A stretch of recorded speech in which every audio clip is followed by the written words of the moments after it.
tarde a todos vocês. Eu, antes das apresentações do Maurício, eu queria vos pedir imensa desculpa deste atraso, que apesar de tudo ainda assim tem uma justificação, e essa justificação não é tanta culpa da galeria, que se tratou do cenário que nós estávamos a pedir insistentemente, dada, enfim, a natural presença das pessoas aqui, para que nós viéssemos, mas mais, e isto pode ser entendido por vocês de uma forma um pouco atrevida, mas é mais a vossa paisagem, o belo dia que está hoje e os nossos prazeres pela comida saudável que vocês já tiveram num restaurante até agora. Isto é uma vergonha dizer-se, mas é melhor assumir isto claramente, com todos vocês e comungar de uma coisa que nos soube bem, em vez de, enfim, de uma forma um bocado grosseira, deixar-vos pendurados extremamente uma espécie de meia-culpa.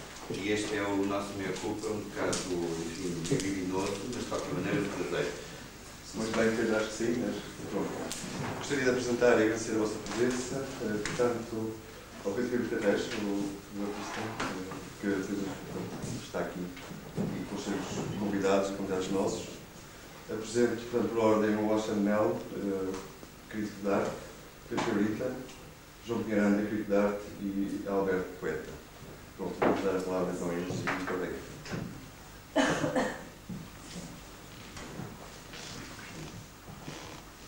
Boa tarde, peço também desculpa pelo atraso, embora as razões tenham sido adiantadas pelo Pedro.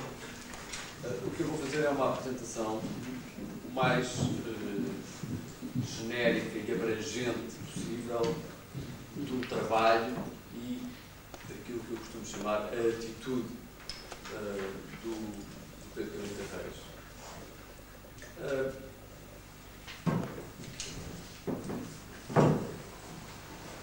Neste momento, podemos dizer que Pedro Cabrita Reis é um artista da sua geração, isto é, de entre os artistas que tiveram a sua afirmação pública durante a década de 80, é claramente aquele que tem uma carreira mais forte e uma carreira que se tem de forma mais metódica e consistente a nível internacional, sobretudo desde o início dos anos 90.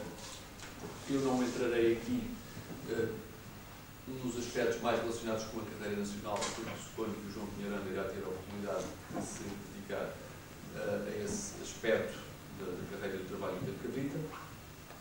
Atentaria apenas, no que diz respeito a esta carreira internacional, e para situarmos um pouco de que é que estamos a falar, de quem é que estamos a falar, que esta carreira internacional começou com exposições individuais em galerias de Antuérpia e Nova Iorque, que na altura surgiram ainda como acontecimentos um pouco pontuais, e depois, a partir de 90, Cabrita começou a expor num circuito internacional de galerias de primeiro plano, em Madrid, em Gante, na Bélgica, em Amsterdão, Paris, Los Angeles, Chicago.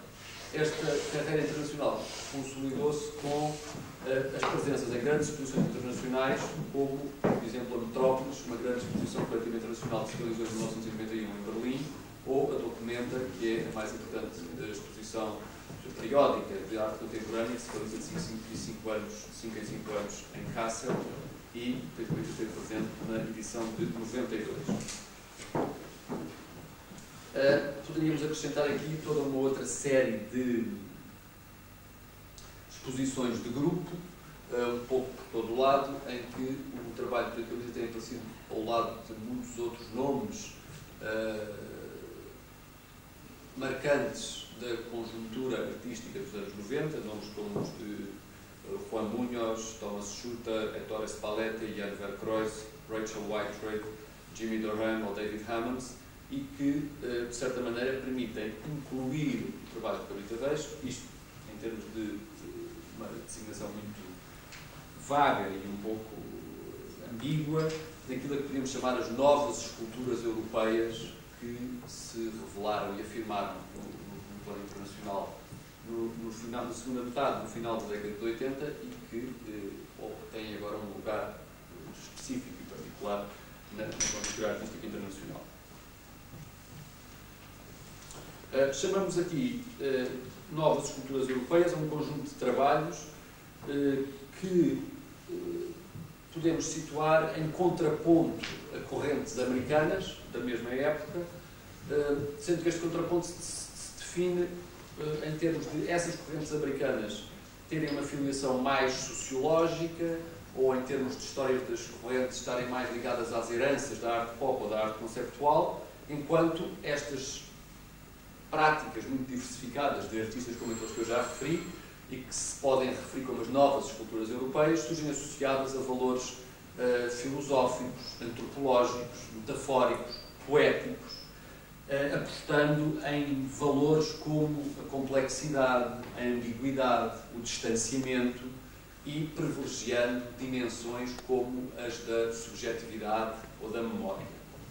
Tudo isto são, digamos, palavras, valores que servem para identificar de uma forma necessariamente imprecisa um universo de trabalhos e, sobretudo, neste tipo de apresentação muito geral que estou a fazer, servem para fazer uma contraposição em relação às correntes da mesma época dominantes nos Estados Unidos da América e que têm uma filiação muito mais, como sociológica, herdeiras da arte pop, ou seja, da imagética característica da sociedade de consumo de massas, ou da arte conceptual, com as suas ligações à linguística e outro tipo de aproximação mais analítica.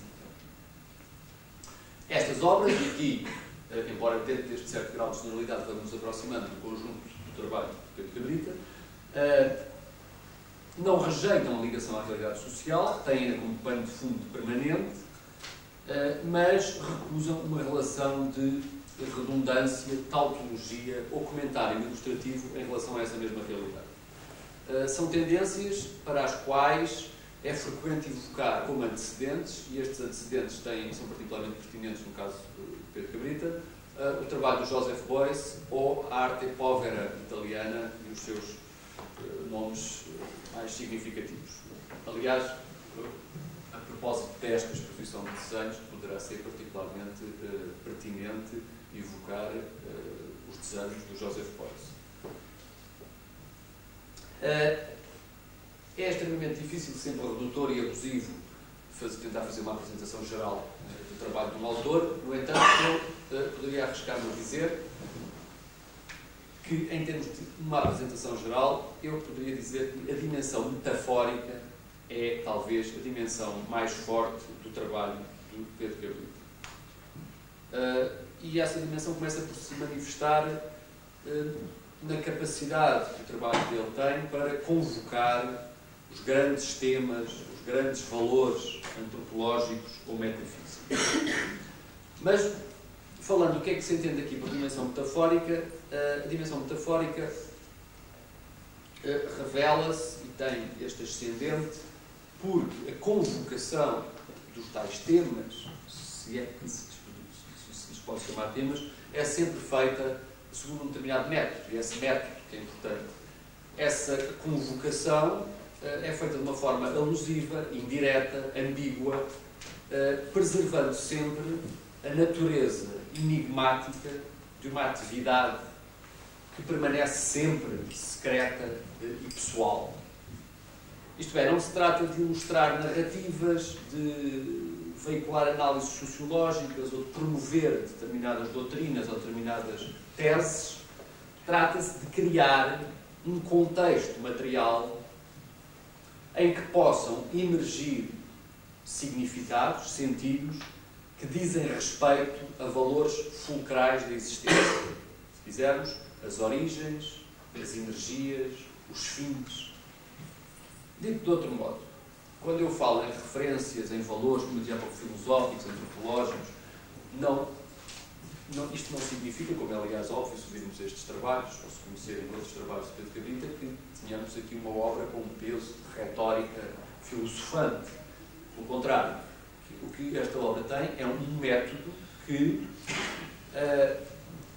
pela forma alusiva, indireta, ambígua, como eu já disse, como lida com os seus temas, permite criar um contexto material. O que é um contexto material? São desenhos, são construções, são objetos, são esculturas, são instalações, uma coisa concreta, material, que na sua ambiguidade, na sua complexidade, no que preserva de secreto, permite que em nós se manifestem, que nós nos apercebamos de sentidos e de significados que remetem para as tais origens, energias ou fins essenciais e primordiais para o ser humano.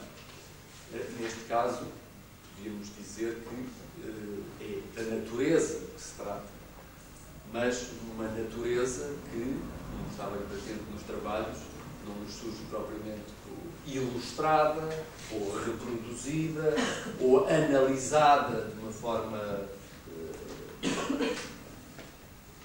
científica ou sociológica ou outra, mas uma natureza que nos surge evocada através de métodos ambíguos, oblíquos, que preservam a tal película de mistério, de distância, através da qual se podem manifestar e nos permite a nós projetar inquietações e reflexões muito mais vastas, muito mais amplas do que se estivéssemos perante uma representação ou uma análise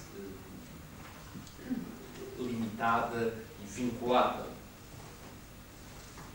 Neste sentido, eu diria que o trabalho de Pedro Cabrita Reis, todo ele, é um trabalho de construção de formas através das quais se possa tornar sensível e inteligível, portanto, construção de coisas, a partir das quais, a partir do nosso contacto com as quais, se possa tornar sensível e inteligível aquilo que corre através das coisas.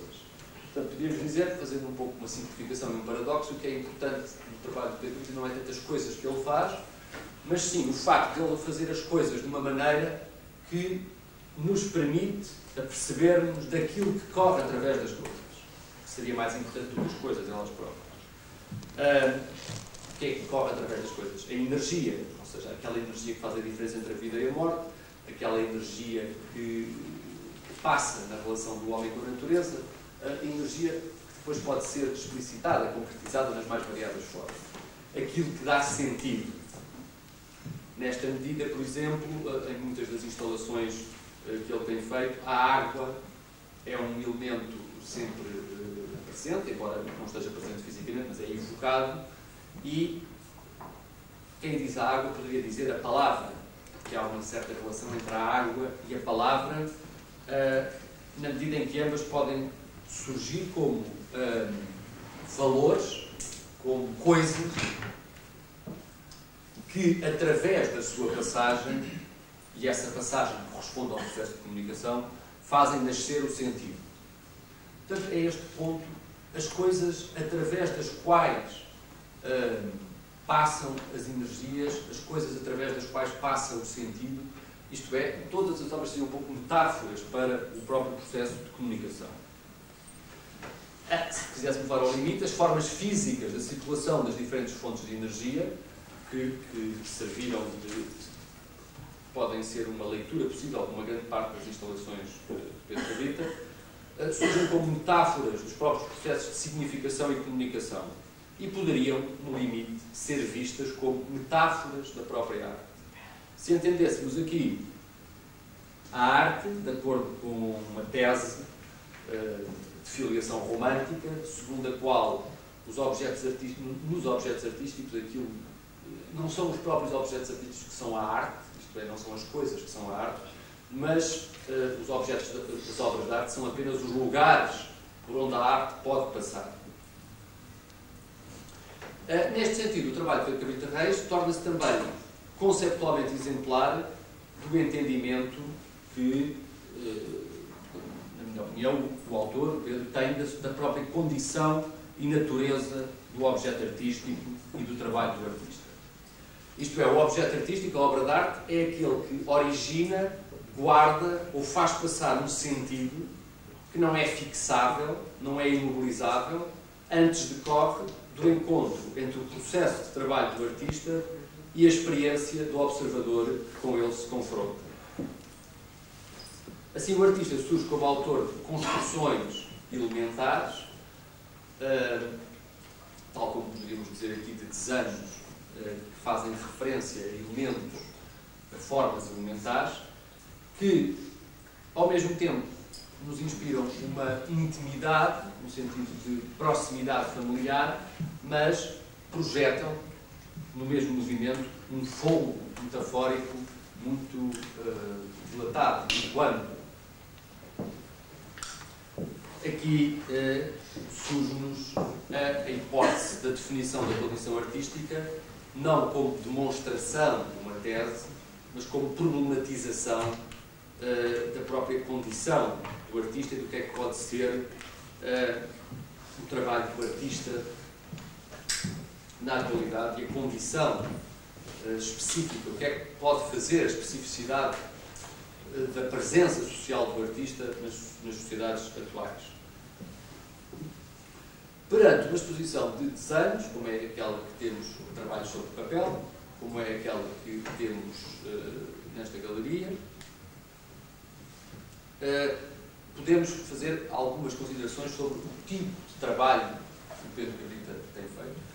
Por exemplo, esta caracterização geral que eu fiz refere-se em grande parte às esculturas ou instalações que ele tem feito nos últimos 4, 5 anos, que têm constituído a parte mais visível e mais característica da sua imagem como artista neste período. No entanto, aqui o que temos são desenhos. Pode-se pôr a questão de saber como é que uma coisa joga com a outra. Eu penso precisamente que, de facto, quando nos confrontamos com os seus desenhos, torna-se mais evidente algo que, na minha opinião, é estrutural e é constituinte em relação ao trabalho do Pedro Cabrita e à sua atitude para o seu trabalho, que é a natureza multifacetada do seu trabalho, quer do ponto de vista formal, quer do ponto de vista material. Isto significa que, quanto a mim, a unidade do trabalho do Pedro Cabrita não é, nem pode ser procurada no plano formal e material, mas sim no campo da atitude. O que faz a unidade da obra é a coerência da atitude, nos termos em que julgo ter tentado, pelo menos, caracterizá-la na minha exposição anterior. Este caráter multifacetado do trabalho do Pedro Cabrita manifesta-se no facto de ele, desde há 10, 15 anos, quando começou a trabalhar, a regular-se, a expor com alguma regularidade, ter feito os mais diferentes tipos de trabalhos e obras, se nos reportarmos ao plano da materialidade, das características físicas dessas obras. Durante a década de 80, Pedro Cabrita fez, em termos materiais, pintura sobre papel, pintura sobre tela, ready-mades assistidos, esculturas à assemblagem e, da mesma forma, do mesmo modo, recorreu quer a elementos figurativos, assim podemos chamar, quer a elementos abstratos, quer a elementos geométricos, quer elementos não geométricos. Podemos dizer que na sua obra um quadrado negro pode desempenhar a mesma função significante e comunicacional que a representação do aqueduto ou a construção de uma rede de circulação de água ou a evocação de um elemento da natureza, como encontramos nesta exposição. Podemos mesmo, se compararmos diferentes trabalhos e diferentes momentos da obra do Pedro, insinuar uma tendencial equivalência semântica entre, por exemplo, uma casa, uma árvore, uma figura humana, um autorretrato.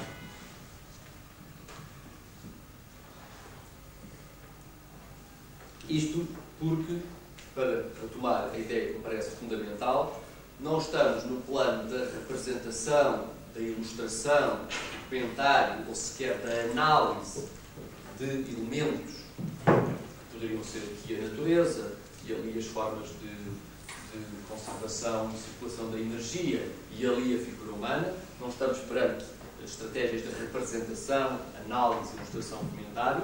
Estamos perante um método, uma atitude que consiste em criar contextos materiais através dos quais possam passar sentidos e através dos quais possa passar alguma coisa que é a relação entre um observador e o objeto diante do qual ele está colocado,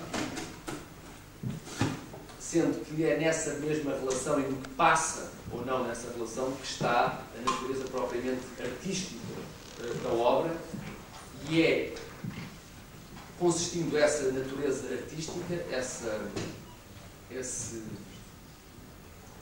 essa coisa que passa na possibilidade de uma reflexão, uma emoção, um sentimento, uma intensidade perante aquilo que poderiam ser os temas ou os assuntos, que vai muito para além de tal comentário ou análise desses temas ou assuntos, e que instaura um outro regime, diríamos, excepcional de posicionamento e de elaboração de um ponto de vista sobre o mundo. Eu ficaria agora por aqui, nesta apresentação muito geral e muito abstrata, talvez depois possa voltar a coisas mais concretas e à prática de desenho, propriamente dita, mas isso mais tarde.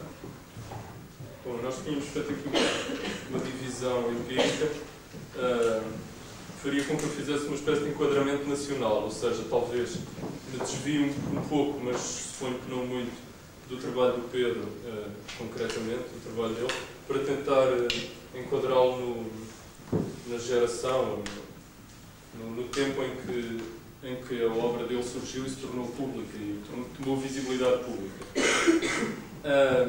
Nos anos 80 e exatamente à altura em que Pedro Cabrita começou a expor, eram uns anos um bocado complicados e o grupo a que ele pertenceu, obviamente que os artistas quando começam sempre num grupo, não é? Uma maneira de defesa.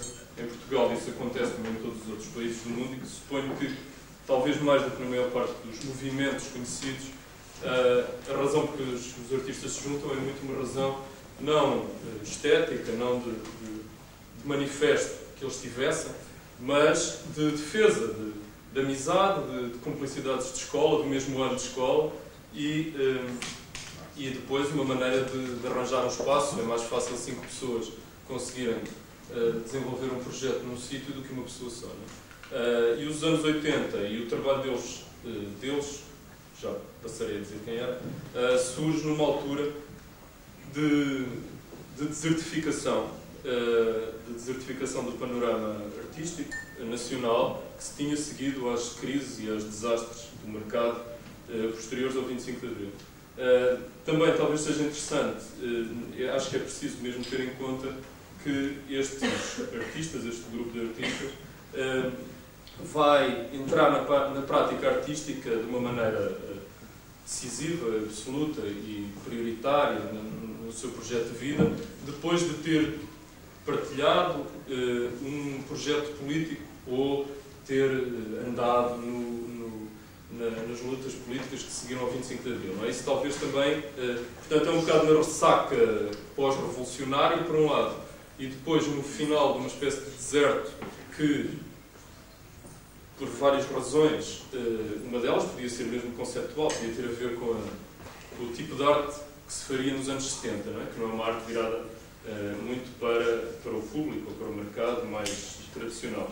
E depois, pelas razões nacionais que o 25 de Abril desencadeou, eles vão surgir como um dos vários sinais de que alguma coisa estaria a mudar, e essa mudança é obviamente feita entre 82 e 83, tem um marco, digamos, institucional, tornado institucional pelos quem escreve sobre essas coisas, que é o depois do modernismo, mas onde o Pedro não participou. Aliás, houve um único artista deste novo grupo em que o Pedro se liga, de escola, que participou nele, que foi o Pedro Calapês.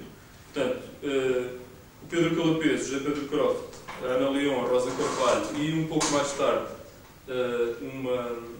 uma aquisição do grupo que foi o Rui Sanches, posterior, que não tinha andado na escola com eles e até vinha do estrangeiro, foram, digamos, o núcleo da geração inicial, mais velha dos anos 80, e com trabalhos apenas desenvolvidos e apresentados a partir dos anos 80.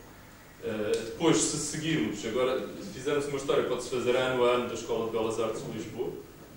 Claro que eu estou a passar um bocado de lado o Porto, onde há menos reveláveis ou revelados, e até alguns são recuperações e retomas dos anos 70, como o Gerardo Mestre, por exemplo, ou o Albuquerque Mendes.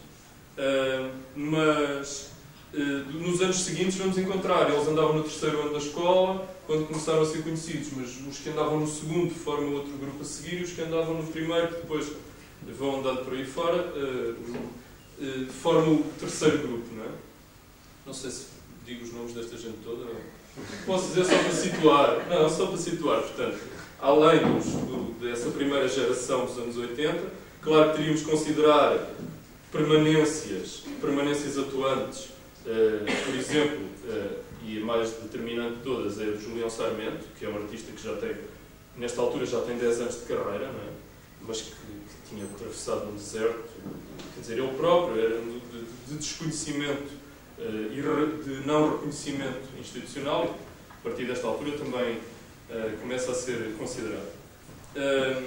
Mas depois, a seguir, vem o grupo do Pedro Casqueiro com a Ana Vidigal, por exemplo, e depois então virá o Pedro Proença, que teve exposição anterior, o Pedro Portugal, isso, portanto, num leque de nascimentos que vai entre 56, basicamente, e 62. Não é?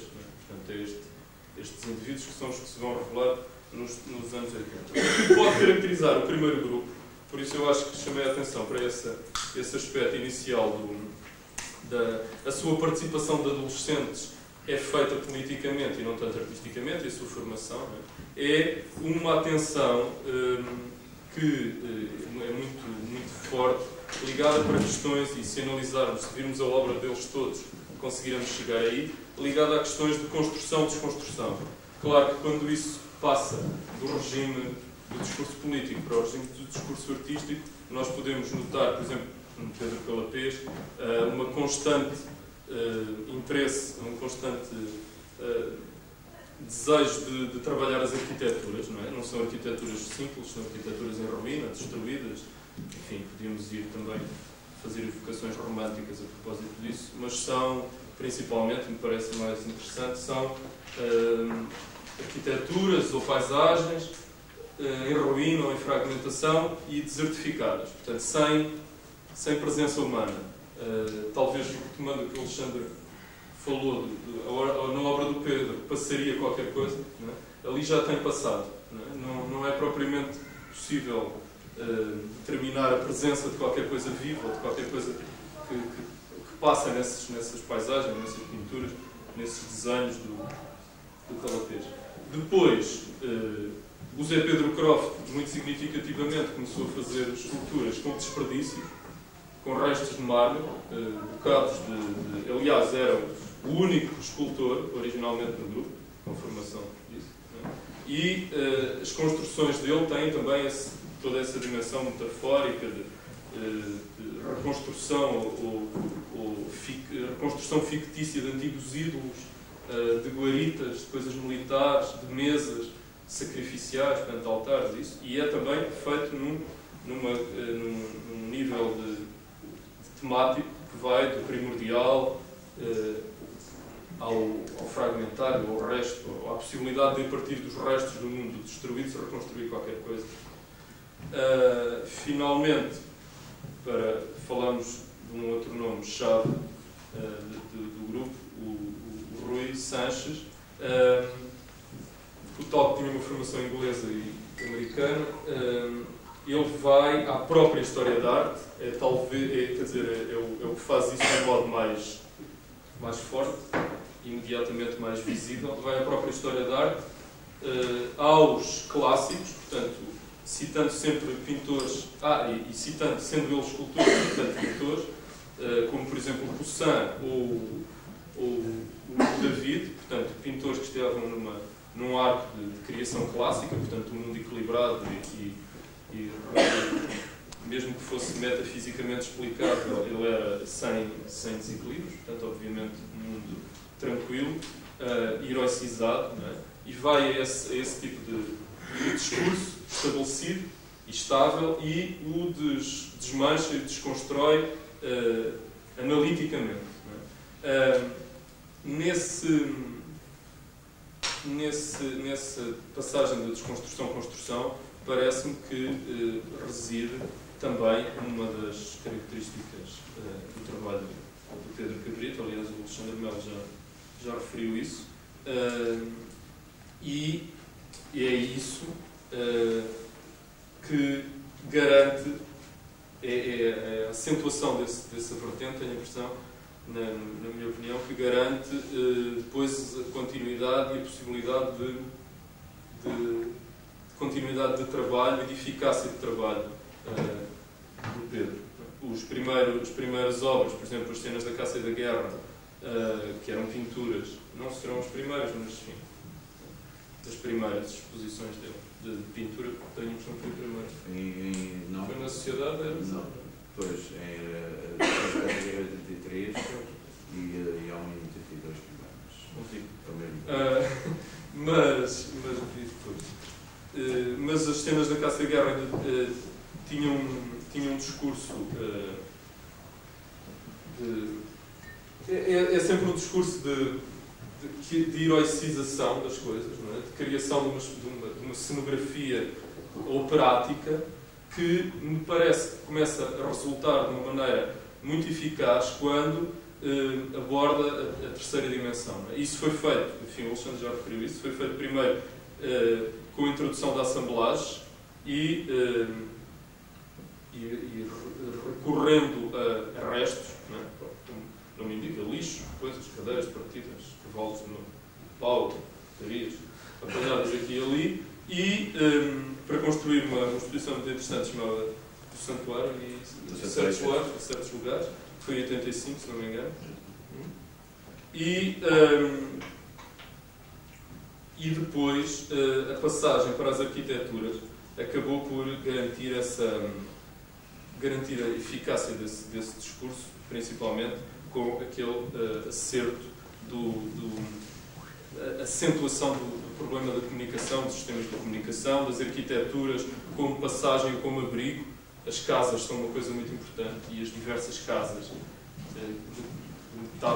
metafóricas que ele foi construindo, como depois uma série recente, já dos anos 90, a Suite H, que tem uma relação temática com H como abreviatura do hospital, acaba por dar uma vertente de discurso mais próxima de uma menor subjetividade, em certa medida, de uma maior aproximação a questões prementes ou momentâneas da atualidade.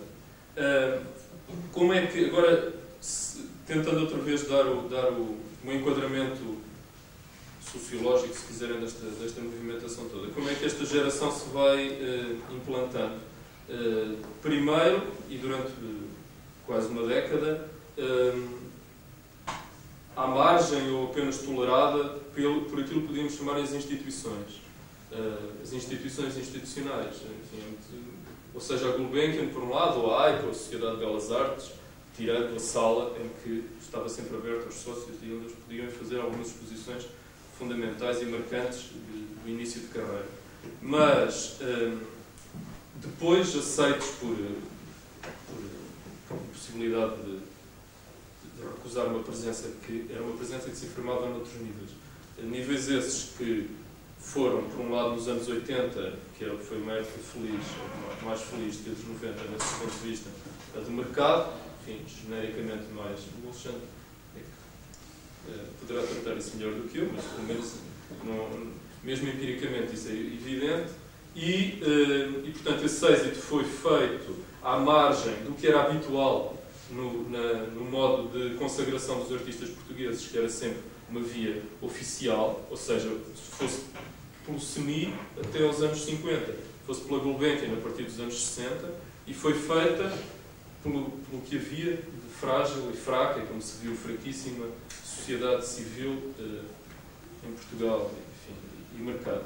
E depois foi feita por uma outra parte dessa sociedade, foram os jornais.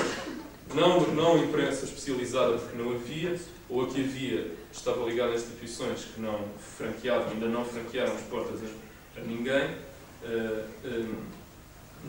portanto, pela única revista que existia, que era a Colóquio, mas por jornais tão óbvios como fosse o Jornal de Letras e Artes, que queria tratar da arte, mas também pelo Expresso, o que cria uma situação original em Portugal que é os semanários genéricos e a imprensa geral ser aquela que tem que se recorrer para saber o que é que se passa na arte portuguesa durante essa década.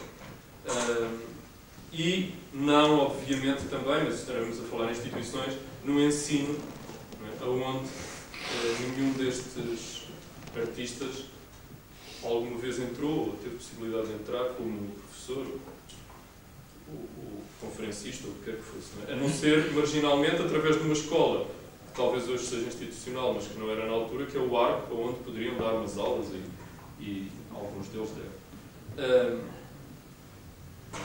Portanto, e é nessa circunstância que se chega aos anos 90, que é os anos da instauração propriamente da carreira internacional do Pedro,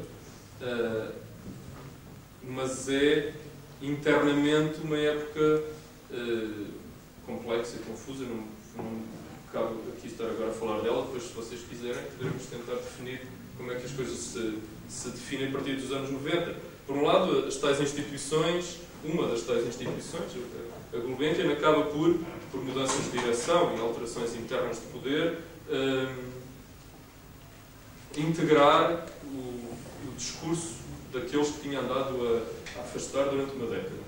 Mas, por outro lado, no campo das publicações, aquelas publicações que tinham dinamizado os anos 80 entram em recessão e perdem a dinâmica que tinham. Tanto o JL, antes ainda, como o próprio Expresso. E não surgem alternativas evidentes a isso. E depois, portanto, a institucionalização agora vai-se dar num nível exterior à realidade nacional. Ou a institucionalização, não queria dizer, mas o reconhecimento. E o reconhecimento nacional fica sempre naquele limbo que são as coisas em Portugal.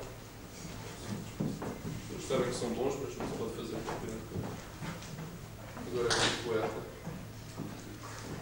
Não sei, eu tinha pensado deixar uma folha para tu pegares, mas uma folha daquelas lá. Não, porque eu tinha tanta coisa para dizer que quase que se me varreu tudo. Porque é sempre difícil e eu carmo mais o lado sanguíneo e da paixão destas coisas. Ocorrem-me várias coisas e se calhar vou largar, não vou demorar muito tempo, mas vou largar algumas coisas que me foram surgindo. Uma das coisas que me ocorre em relação à obra em geral do Pedro é que ela, e portanto em relação a mim que escrevo, ela desperta em mim um desejo de escrever, não de legendar os desenhos ou os trabalhos dele, mas sim numa tentativa de cruzar uma escrita com algumas preocupações que eventualmente também são mínimas, com coisas dele. E isto vem de algum fascínio por algumas peças. Em geral, toda a obra de Pedro, para mim, há a passagem da mão do homem. Pode lá não estar. Pode já ter estado, ou pode haver o desejo de lá estar. Mas há ali uma presença, por vezes invisível, que é fortíssima. Para mim, é a leitura que eu faço disso. E ocorrem-me duas peças que me embasbacaram. Podem nem sequer ser as melhores obras dele, mas a mim embasbacaram. Uma, e não me recordo os títulos, curiosamente. Uma é o Observatório. Escada para o céu. Não é uma escada para o céu. O Observatório estava a entrada na Gulbenkian. Escada. Não é essa. Não é essa. É dos cabritos. É da série dos... Não chamo sabe o que eu dizer. É uma espiral que sobe. Então não é aquela que tem os cabritos e os vidros. É. Tem os vidros. Então não é a escada para o céu. Não é a escada para o céu. Escala-se. Não interessa, pronto. É uma espiral de madeira onde há os vestígios de alguma coisa subir, se calhar foi pelo fogo ou não. E a outra está no reino, não, é um dos espelhos, são os observadores, não é? Eu acho que todas essas peças são uma série dos postos de observação. Postos de observação. Também não se chamou assim, Pronto, mas são postos de observação. Fosse embora. Assim posso dizer tudo o que acontecer. Nesta altura, Depois, em relação aos desenhos lá de baixo, não vou dizer muita coisa, porque acho que o meu texto já fala de uma forma quase por empatia com o que lá está. Sim, Alberto, mas só sim. Infelizmente não temos o catálogo ainda impresso e as pessoas não têm a oportunidade Mas de vão ver. ter, vão ter. Eu quando o Pedro me convidou para escrever alguma coisa para o catálogo, para este catálogo especialmente, senti-me extremamente feliz e contente, devo dizer, porque já o tinha feito com os pintores e de quem gosto muito, mas de formas sempre muito diferentes. E aqui era uma coisa muito mais forte, digamos assim, que tinha de acontecer um dia. Eu quando fiz 40 anos, o Pedro ofereceu-me um livro meu, uma primeira edição da minha obra completa, desenhada com plantas e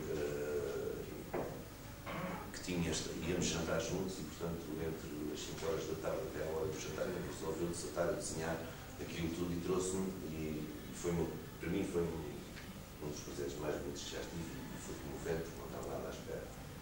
E é curioso, ao fim destes anos todos, e já lá vão 8, de repente o Pedro telefona-me e é preciso gostar e chego ao ateliê e deparo-me com uma vegetação estranha. E o que me atraiu imediatamente é que eu acho que esta vegetação tem a ver com o sonho. Tem a ver muito mais com uma vegetação que não existe. E quase que poderia, se não houvesse mais nada de vegetal à nossa roda, poderíamos servir-nos alguns são meros apontamentos, mas podíamos servir quase disto como uma matriz para refazer uma vegetação exterior. E isso fascinou-me completamente, porque me remete para coisas muito antigas, coisas da memória, mas também coisas do sonho e um desejo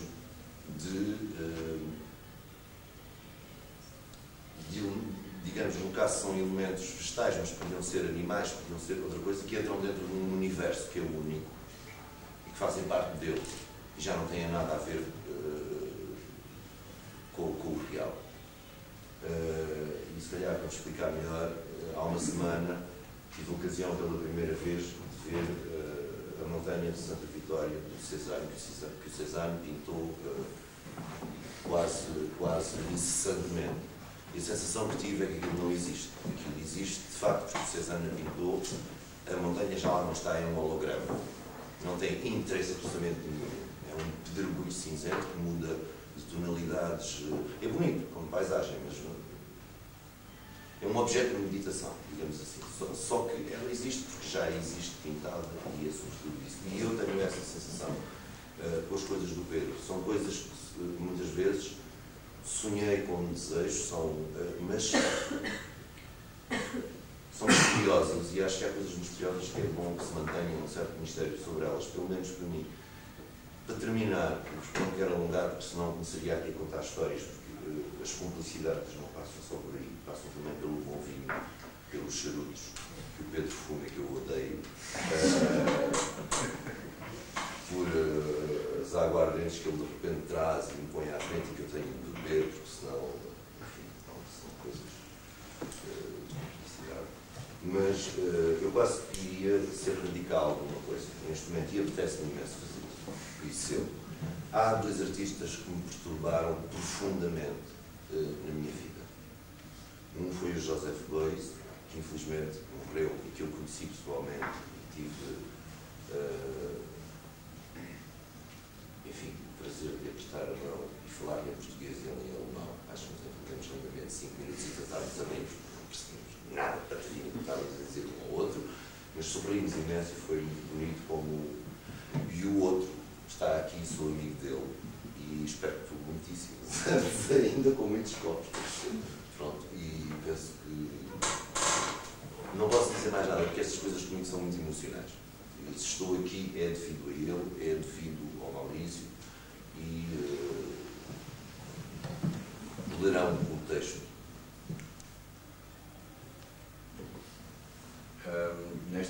Na pequena artimanha que preparámos ali embaixo para, enfim, respondermos com alguma capacidade à vossa presença massiva, acabaram-se de esgotar as minhas defesas. Portanto, vinha o Alexandre Melo, que fazia um entendimento rápido, mas bem pontuado do que tinha sido o meu trabalho ao longo destes tempos, nomeadamente digamos, as linhas de força teóricas ou filosóficas ou estéticas, se o quisessem. O João batizava-me, isto é, através do batismo as pessoas são assumidas na sociedade pelo nome e pelo padrinho, e ele arranjou-me uma família, disse onde é que essa família estava e como é que funcionava. Falámos dos grandes amigos sempre, do Calapês, do Sarmento, do Rui Sanches, do Croft, por aí fora. E o Alberto, como poeta que é, apressou-se a desculpar-me todas as coisas menos compreensíveis que as pessoas acabam por fazer, e que em momentos não era lucidez, no caso de ser um artista, essa pessoa, e para que as coisas se tornem rentáveis, assumem a forma de obras de arte que outros, com o mesmo grau de, enfim, de ansiedade em relação à vida, acabam por comungar, ou vivendo-as, ou querendo-as, ou roubando-as, ou desejando-as por aí fora, e suponho que é isso que acaba por nos unir aqui nesta tarde de sábado, onde nós estaríamos todos num sítio mais perto do mar, mas enfim, as responsabilidades culturais existem e nós temos um grande trabalho em prol da inteligência contra algumas asfixias que suponho que todos nós sentiremos na pele por várias razões, mas com a mesma intensidade. Em relação àquilo que eu poderia ser suposto dizer, eu prefiro propor-vos o seguinte, que é muito rapidamente falar-vos-ia da história destes desenhos que vocês têm aqui em baixo, embora isso, já que a obra se substitui com mais facilidade e maior intensidade àquilo que sobre ela se possa dizer, mas ainda assim uma ou outra palavra não ficaria deslocada, e a seguir proponho-vos muito digamos, em intensidade e velocidade, um conjunto de slides que se reporta aos anos mais recentes do meu trabalho. Peço desculpa nessa sequência, peço desculpa, mas no fundo suponho que vos também aligeraria a carga que é haver demasiadas imagens. Elas reportam-se apenas ao princípio dos anos 90, não havendo, portanto, neste conjunto de imagens que vamos ver, documentação sobre os princípios que o Alexandre focou, mas também não suponho que estes últimos trabalhos aí documentados nesses slides serão já, para as vossas perguntas, que espero que estejam todos a prepará-las, não é? Serão, penso eu, suficiente pano para mangas. Os desenhos lá de baixo, portanto, natural e parte 1, algumas árvores, folhas, alguns árvores, troncos, flores e folhas, ou por outra ordem, mas é uma coisa assim, têm um sentido de alguma forma, mitigar a minha necessidade de descer a uma análise mais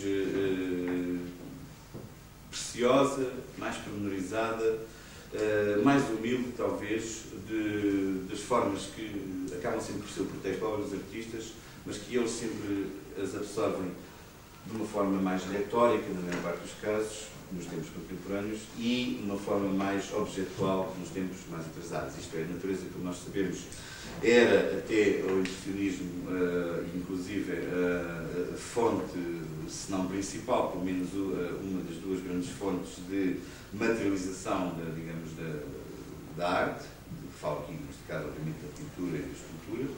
A outra seria o corpo humano, e a terceira, a de índole religiosa, que combinaria em proporções mais ou menos adequadas as duas primeiras que acabámos de mencionar. Com, digamos, com todas as proporções que, entretanto, a psicologia, a psicanálise, a ciência e essas coisas todas que, enfim, não é aqui, não serei eu que tenho que falar nisso, foram dando nas primeiras décadas deste século e foram, portanto, conformando de alguma maneira, conformando no sentido de digamos, enquadrar o terreno da investigação da arte moderna e posteriormente da arte contemporânea. Parece que, não digo em casos individuais, porque sempre houve artistas que com isso se preocuparam, mas enquanto tendência, enquanto modo de ver, não tinham sido, ou não tinham tanto comungado o estatuto privilegiado que teriam no passado. Neste caso, propus-me fazer uma coisa como quase tudo que tenho feito na minha vida, mas enfim, já é tarde mais para recuar. Propus-me arrogantemente encetar uma enciclopédia. Quero dizer com isto que esta expressão que vocês aqui têm na porta 33 é o primeiro passo de uma ação que eu me proponho fazer sem tempo nem sem rigores de, enfim, particular austeridade no que diz respeito à escolha dos locais ou das velocidades com que eu quero vir a fazer, mas é uma espécie de como existia na música do século XVII, um baixo contínuo, isto é, um som de fundo, como se uma cascata subterrânea que nós não sabíamos definir exatamente o percurso, mas que não deixa de estar sempre presente na nossa percepção do mundo, pelo rumor, o som com que enquadra aquilo que nós pensamos, a maneira como nós vemos.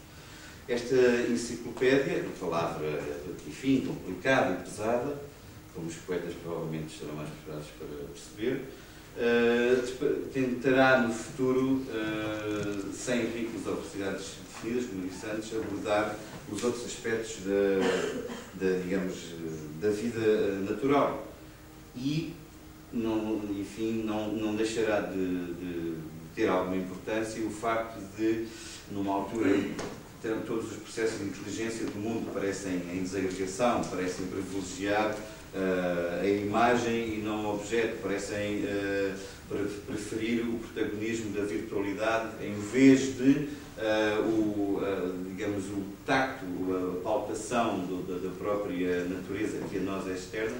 Esta atitude da minha parte poderia, enfim, para alguém mais radical ou menos condescendente, considerar-se bastante ultrapassada em termos de oportunidade histórica ou estética, mas funciona para mim quase como uma espécie de disciplina digamos, de disciplina de desnudamento, no sentido em que sinto a necessidade de refazer, provavelmente para trás, um sentido de busca pautada, minuciosa, de formas que aparentemente não seriam já matéria ou não seriam já sequer interessantes para as preocupações do artista contemporâneo.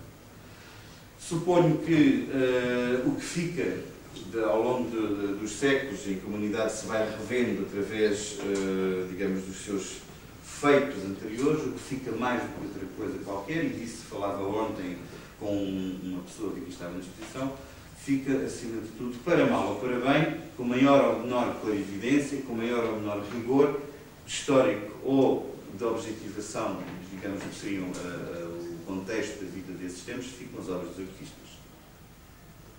Percebe-se hoje o que seriam os nossos antecessores nos mais distantes pontos do planeta, da Roma, a Mesopotâmia, o Egito, a África, a América Latina, enfim, onde quer que nós tenhamos tido civilizações com alguma marca, o que nos permite tentar imaginar uma espécie de vivência possível, uma espécie de desejos, de sonhos, de cidades, enfim, de fazer um retrato do que seria o que seríamos nós. Há muitos milhares de anos, nos mais diversos, isso é sempre feito através, enfim, tanto quanto eu posso dizer, e aqui pode ser acusado de parcialidade, é sempre através da obra dos artistas. Seja as músicas, seja as poesias, seja, enfim, as arquiteturas e as artes visuais. Claro, temos estruturas civilizacionais fundadas em coisas antigas, temos todo o edifício jurídico europeu, ou contemporâneo baseado sobre o edifício jurídico romano, etc. Mas, no fundo, isso é apenas o contexto que, mais tarde, permite perceber com outra clareza as obras, digamos, de arte. E para voltar e encerrar um pouco esta questão, para voltar à história dos desenhos, não me vejo como despiciante, não vejo como inútil em certos momentos da carreira do artista, digamos, de uma vida de procurar sempre exercer uma espécie de rigor quase doloroso do bisturi em relação à maneira como ele entende a sua vida e a vida das pessoas que o rodeiam, como ele entende o tempo em que vive, como ele percebe, como ele se percebe nisso e como ele pode imaginar que aquilo que ele faz seja de alguma forma uma marca que permita, através do seu trabalho, perceber-se o tempo em que ele viveu. E esse rigor, por vezes, tem que ser temperado, penso eu, com uma espécie de adequação a um rio a que ele pertence. Imagino, olhando para trás, que todos os grandes artistas, pois há uma expressão que não se sabe muito bem o que quer dizer, mas que há algo de subjetivo que faz com que nós imediatamente percebamos o que é que esse conceito implica. Todos os grandes artistas se encontram numa linha comum de atuação. Diríamos mesmo que de Caravaggio, de Rembrandt a Caravaggio a Van Gogh, ou de El Greco a Tiziano El Greco e de El Greco a Matisse, ou enfim, estas comparações seriam quase intermináveis. Independentemente da pormenorização, dos lados mais particulares, das visões mais íntimas, mais especializadas, enfim, das propostas mais radicais de rompimento, há, contudo, uma espécie de energia comum, há uma forma de estar, há um máximo comum, uma espécie de um magma do qual essas árvores, eu imagino cada artista como uma grande árvore ao longo de uma estrada, que poderá fazer-nos pensar num caminho comum que seria o entrosamento de tudo aquilo que vai sendo novo em cada tempo e tudo aquilo que, apesar de tudo, poderá ser comum a todas as épocas da espécie humana, do ponto de vista cultural. Esta tese não é de todo uma tese popular, é uma tese romântica. Algumas pessoas mais exasperadas chamaram-lhe mesmo reacionário, mas eu suponho que, apesar de tudo, na sua vertente humanista, para não dizer na sua estrutura base humanista, é, a meu ver, uma tese que é exatamente idêntica na sua, digamos, legitimidade de proposta, é idêntica à necessidade que as pessoas têm de entender o sítio onde vêm, aquilo para onde vão e aquilo que são, para repetir uma vez mais este trio de perguntas clássico da filosofia tradicional grega que nós aprendemos. Eu sinto-me desse lado da inquietação, sinto-me do lado, enquanto artista, de alguém que faz a retoma dos pontos, digamos, culturais, dos pontos de fixação que há entre os momentos de ruptura. Isto é, interessa-me mais legitimar todo o exercício de construção de sentido e significado que há entre os momentos de ruptura. E esses momentos de ruptura sendo entendidos, enfim, pedagógico ou cientificamente, como os momentos de vanguarda, como os momentos de ruptura, nomeadamente, enfim, algo a que estamos habituados no nosso conhecimento da história da arte do século XX. E é aí que, de alguma forma, poderíamos, se quiséssemos, se tivéssemos, enfim, a generosidade de o assumir, incluir esta minha enciclopédia. É como que um pouco o momento em que, apesar das tensões, apesar do exacerbamento do sentido e do espírito, no sentido de provocar a construção de uma obra que seja sempre em avanço, uma espécie de compreensão do que é, digamos, do que é a ligação ou o cruzamento entre o artista e o sítio que ele pertence, estas obras que aparecem, ou poderão aparecer como mais pausadas, mais serenas, mais como que uma obra mais como que uma menor inquietação, são, apesar de tudo, e isso interessa-me profundo, são, apesar de tudo, lugares em que eu posso recuar para ver mais longe.